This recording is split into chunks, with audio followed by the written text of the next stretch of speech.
else alive. Cool. Let's go, baby. What you doing tonight, girl? Probably watching Grand Slam, is she, Big Joe?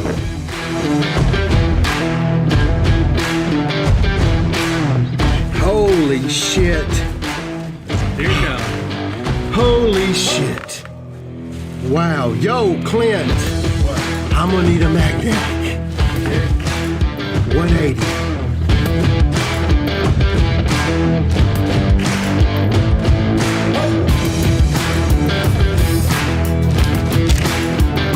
Holy fuck, dude. This was a little fun case of Tiger. Boom! Hey! Let's go, baby! I told y'all we fucking bring the fucking heat, son. Woo!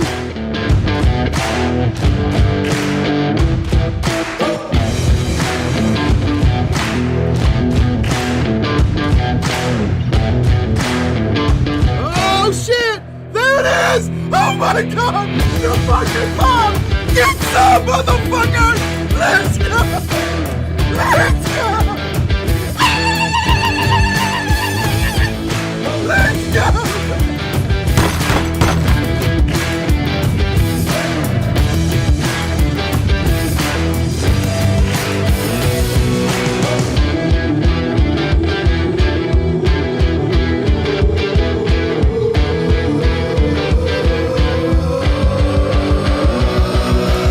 There it is, I got it. I got my fucking card! Let's go, baby! Let's go! Let's go, baby!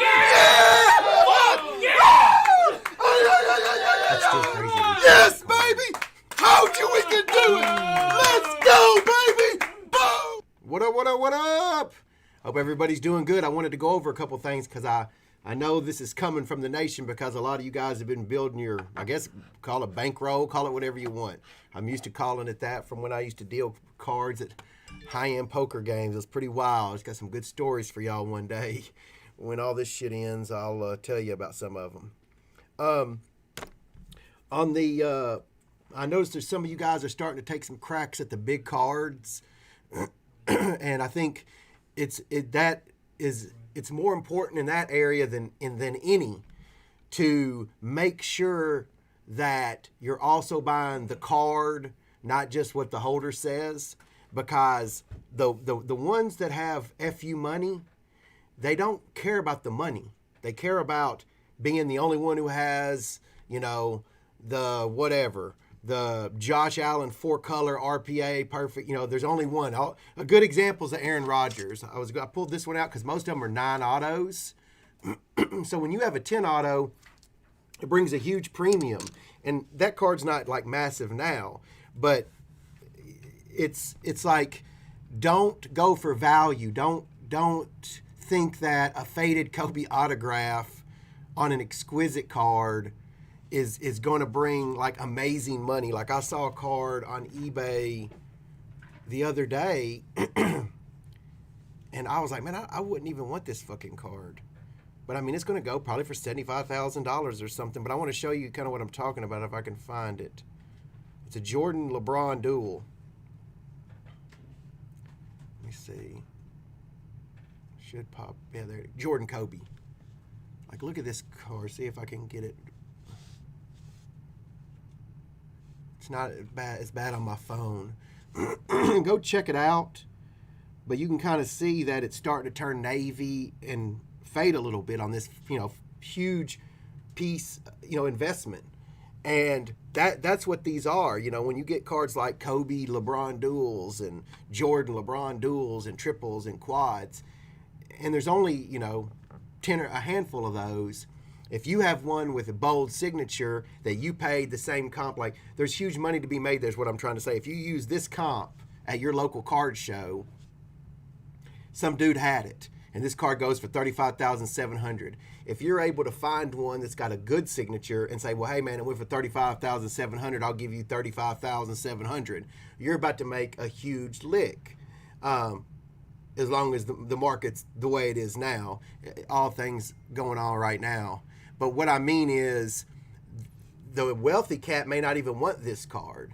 They want the best of the best. And that's the one thing I'm learning. Like, I had a Major League Baseball owner wanting to buy some Kobe's and things. And, you know, a literal quote was, I'll spare no expense for my kid. And I thought, what the fuck? I'm used to like being at the card shows with all the other card hustling machines and collectors, whatever you want to call them. And it's like, you know, hey man, I mean, like they'll try to squeeze a McDonald's Happy Meal out of you, you know, on the way out because you bought a card from them, you know, or they're wanting $5 or $10 off. What I think is the goal is to work your way up by buying, regular stuff, working your way up. It's not that important as far as what the card looks like. But once you get up there, you can make 6 figures on a card because it's the only one. And some guy that's got like let's say if I was a billionaire and you had a Kobe Bryant that I wanted that nobody else had on the planet, what would I pay? Well, I guess whatever the fuck I felt like paying because I'm a billionaire and I can do whatever I want. My money's working, you know what I'm saying? It's very important for a couple things when you get to this level. As far as when I say this level, I mean what I think some of you are starting to tread water out there, and these are important conversations to have. One, the quality of it is super important, not just the holder. The other thing is be very careful who you're fucking with. I'd rather pay a little bit more and buy from Dimitri or Jameson or Adam or someone I know, because with this type of money, there's going to be so much theft of cards, and cards are easily trackable. If some dude rolls into my store with a bunch of graded cards, 9, 5s, and 10s, and doesn't know what he's got, first of all, that's a huge red flag, and I'm going to go right onto the Facebook message boards and I'm going to find out whose cards those are, if it's been posted yet. But don't do all this work for yourself, for your family, and then hand it to someone else. That's what like the shysters of the world want. They want to blow smoke and then, you know, leave you with no money in your pockets. What I'm trying to give you advice is from friends that's happened to in the past. They've had friends that stole their everything they had. I've got a friend who's one of the biggest nut draggers on the planet in sports cards that trusted a friend, and the dude literally stole everything out of the hotel room. Took everything he had, his entire, remember this is years ago, but we're talking, it would have been the equivalent to, in today's card money, millions. And this dude, you know what this dude did? I mean, it ate at him, but he built back up, bigger, stronger than ever. You know, I've told him before, I'm like, man, I don't know if I could have done that. I don't know if I could have bounced back like that. I was like, man, much respect. Because, I mean, you work for everything and you make one mistake. You trust the wrong person and they just empty your pockets. And this is no joke. Don't do all this work and then go buy something on Facebook Marketplace because it seems like a good deal. If something's too good to be true, it normally is. I'm not saying you can't find things like that, but what I'm saying is stick with the premium stuff. If you tell me, when was the last time somebody bought something at Golden Auction and then it sold for less the next time? The premium shit, good, bad, whatever, is going to rise over time. I'm so sick and tired listening to people say, oh, this bubble's going to burst. Motherfucker, back in 1990, I was reading Mr. Mint biographies where this dude was rolling around with $1 million cash back then to the Nationals, and people said he was stupid and said that this cardboard Mickey Mantle will never be worth $5,000. Now it's worth fucking $1 million. They were telling him it wasn't worth $5,000. If you think I'm not making this stuff up, go read about Mr. Mint. That's the original nut dragger in sports cards as far as I'm concerned. He's not my cup of tea personality-wise.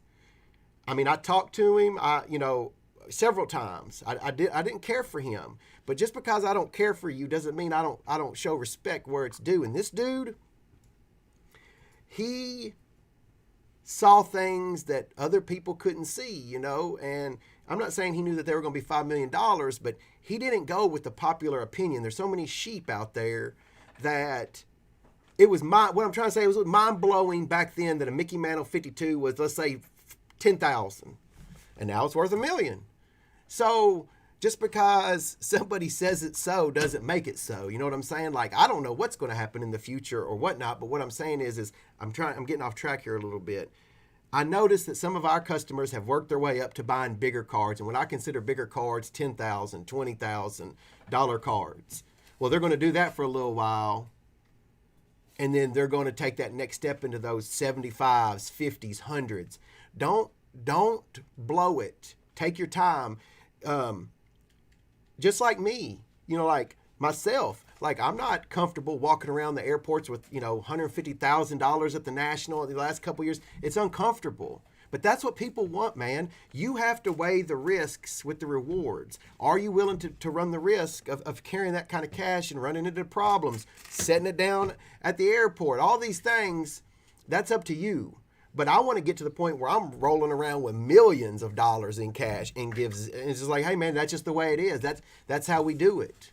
That's the way he did it, and it paid off for him. If he'd have held those cards today, he'd rest in peace, Mr. Mint. But he'd be worth hundreds of millions of dollars.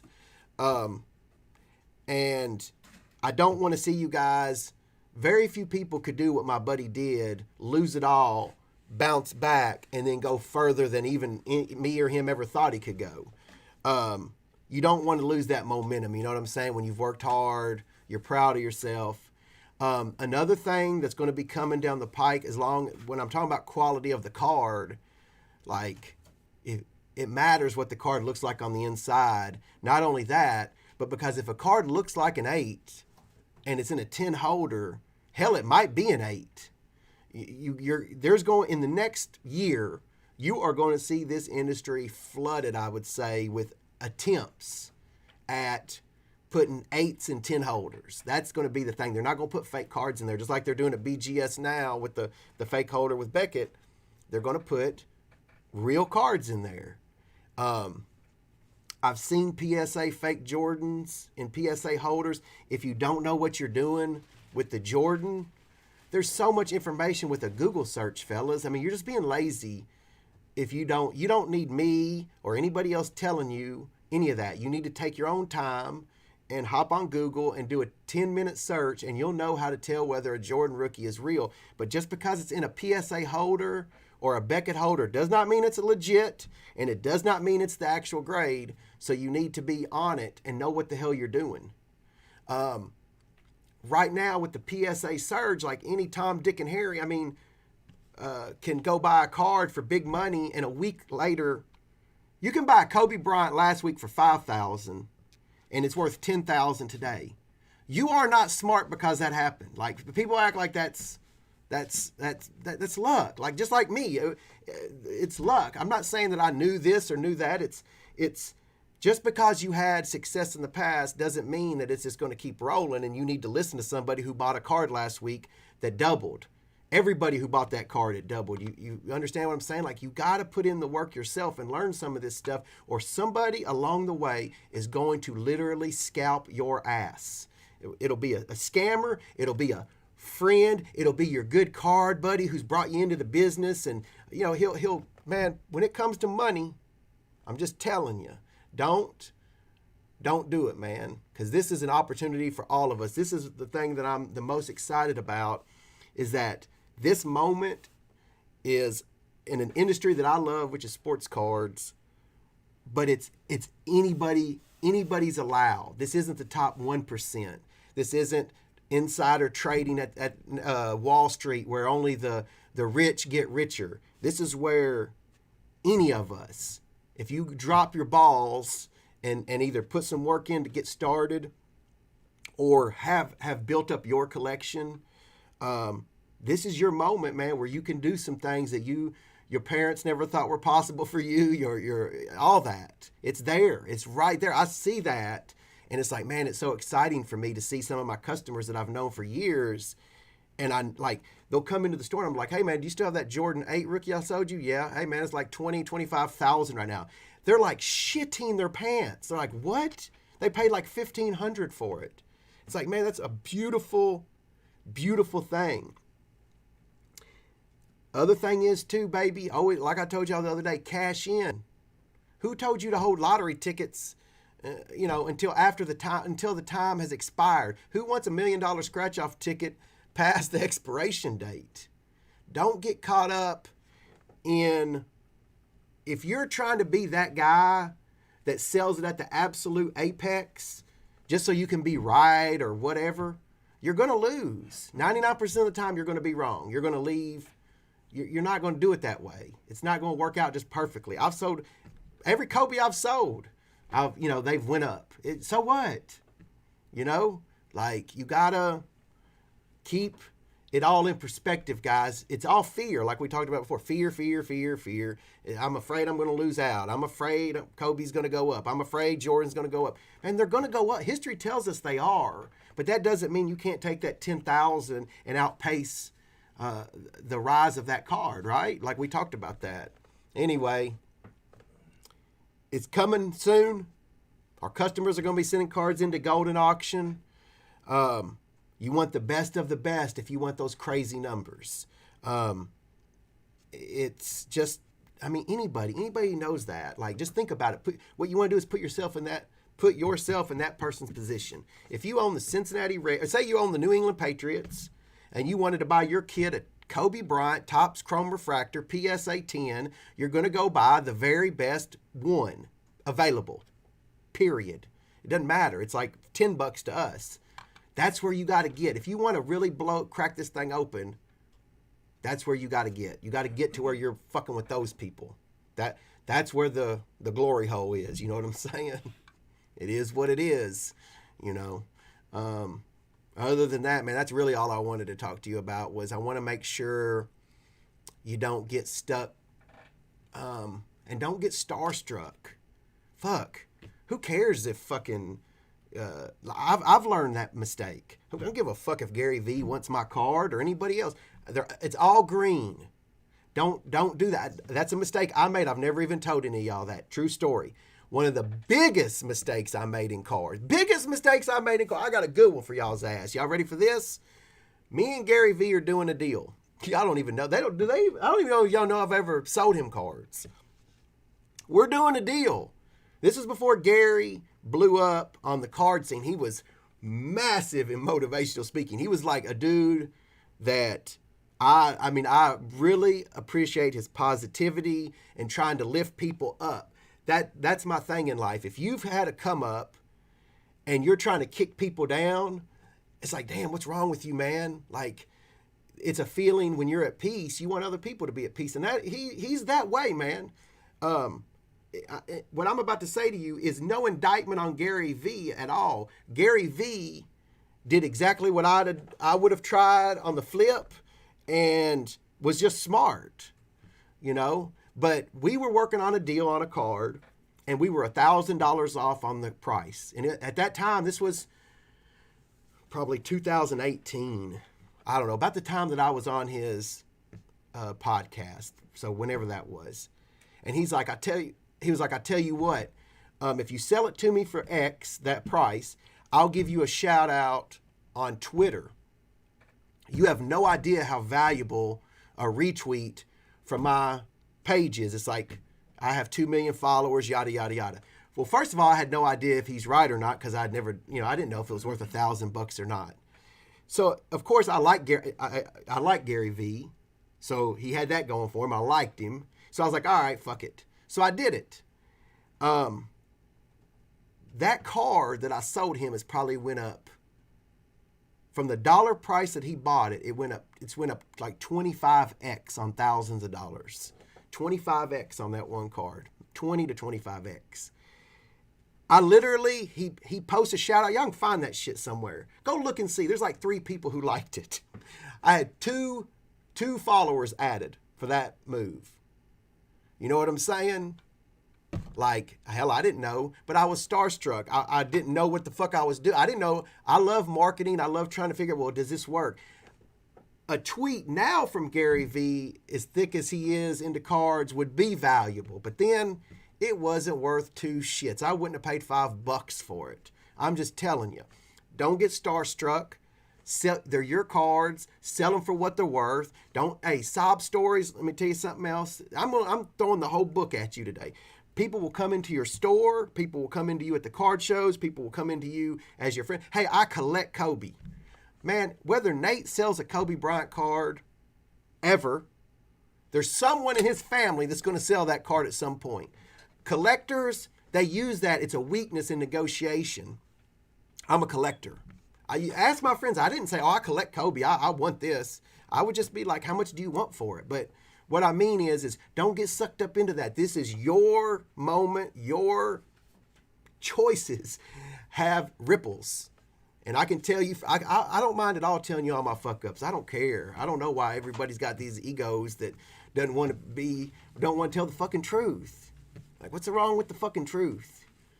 At the end of the day, what's the highest grade? I don't know, 7, 6, 6.5. 2021, I always say, was about the customer this year, and that's what I'm trying to do. And I can't tell y'all when y'all come into the store or y'all message me and say, hey man, I made this, I made that. It may not have anything to do with us. Like, we may not have even sold you the card. Those are the type of things that fuel me, man. I want to see people achieve things through sports cards that they didn't think were possible. And they never were, and they weren't. You had to be the top one. Like, the top 10% in this industry got paid really good. And the other 90, and there was 20 or 30% that muddled around and grinded it out. And then there were people who just dumped money into wax and lost money. They were gamblers, blah, blah, blah. Like, now, it's like you almost have to be a fucking idiot. I'm just telling you the truth. If you don't like that, if you're losing money in cards, stop. Like, you want to either reevaluate and change what you're doing or go play fucking tiddlywinks or tennis or what's it, badminton. Maybe you're a badminton champion. I don't know. Whatever you're passionate about. But it ain't cards if you're losing money. You feel me? Oh, man. Yep. All right, we good. Yeah, if you ain't selling cards for less than they're worth now, you know what I'm saying? Come on. You ain't doing much, right? I love talking about cards. I could do that shit all day. I am to cards as Gary is to bunny ranches and China massages, right? Right, Big Rook? Damn straight, bro. Let's go. Y'all have a good day. I hope y'all make some cheddar cheese. Go get that money. Wait until your girl on Valentine's Day, she ain't getting chippies. She getting solitaires if you play your game right. Isn't that right, Big Rook? Damn straight. Let's go, baby. Let's go. Woo! I'll trade you a sober kidney. No thanks. Don't need them. Let's go. Holla at your boy.